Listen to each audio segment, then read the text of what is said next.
Советот на јавните обвинители во четврток треба да решава кој ќе биде вршител на должноста државен јавен обвинител. Владата пак, како што беше најавено во петокот, треба да ја почне процедурата за именување нов обвинител.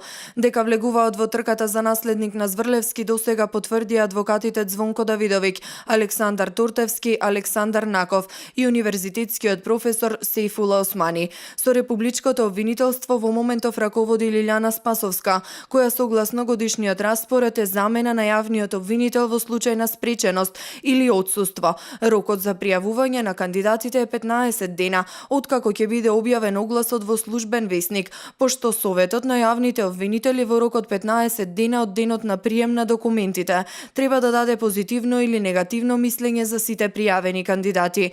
Потоа постапката продолжува во владата, која на седница ги разгледува кандидатурите, вклучително и мислењето на Советот на јавни обвинители, и треба да донесе одлука за еден од кандидатите за кој претходно постои позитивно мислење од Советот.